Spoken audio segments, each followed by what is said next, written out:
Hello, my name is Bryn Early. I'm a senior in high school and I'm in the Introduction to Communications class. I currently live in Oklahoma City, but I've lived in South Carolina for a few years as well. I hope to become a pastry chef when I get older and go to culinary school after high school. And in 10 years, I see myself working in the culinary field, whether owning my own business or just working in a restaurant. My strengths when it comes to communication are my body language, my tone, and my honesty and clarity. And the areas I can work on are concrete communication, my courtesy, and defensiveness. So my communication skills originated from my cultural background and upbringing in a few ways, like the language my parents brought me up in, which is English, the schools I went to, which were mainly religious, and then the Western social norms, like the way I keep my hair and the way I dress. And my parents' passive-aggressive style of communication obviously influenced the way I express myself, and especially in defensiveness, and the lack of self-disclosure around me stunted my ability with this type of open communication as well.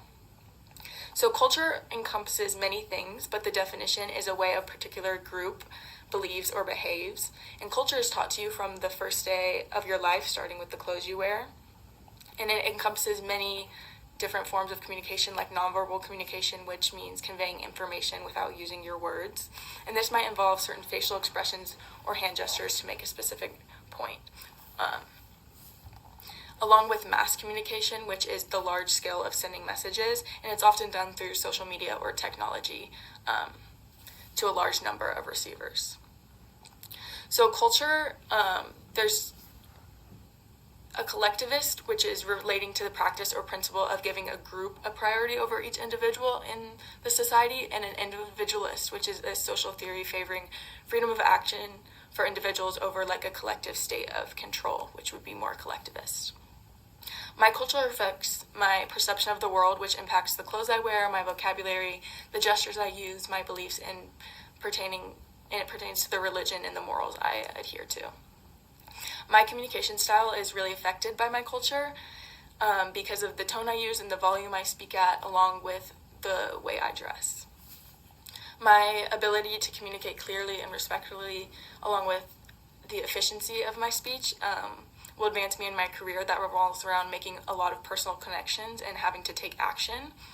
My dad also really influenced my career path, and his passion for cooking quality meals for our family definitely persuaded me. I can also use my communication skills to work well in really small groups, which will advance me in my career. And by talking to people regularly, I can learn new information, which will obviously help me grow. So your culture and communication styles play into your nonverbal communication and how you talk to people without using words, which covers a big area of communication and makes up a lot of the messages we send and receive without even talking. In my culture, we don't stand very close to each other unless you know the person, and your pitch and volume is usually lower to respect the people around you.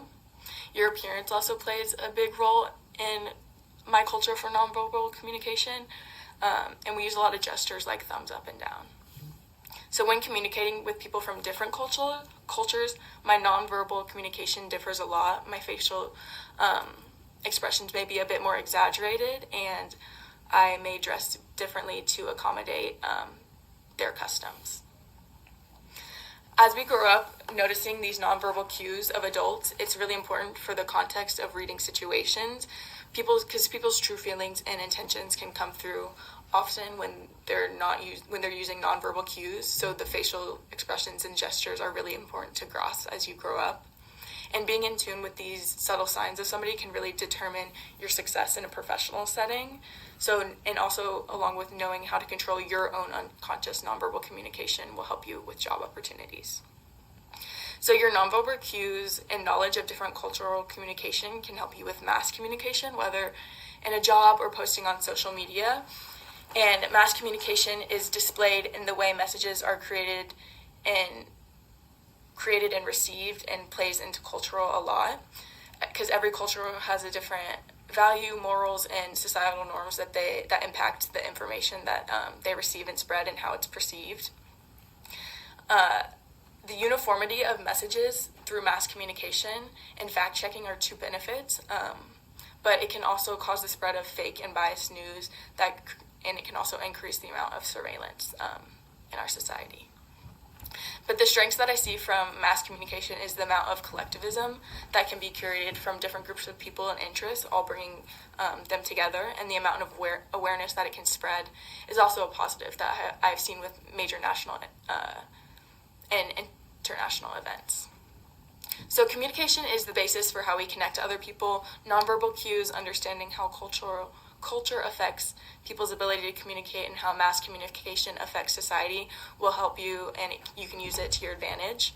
By connecting your career and life goals with proper communication, you can make progress that may not have been possible with poor communication skills.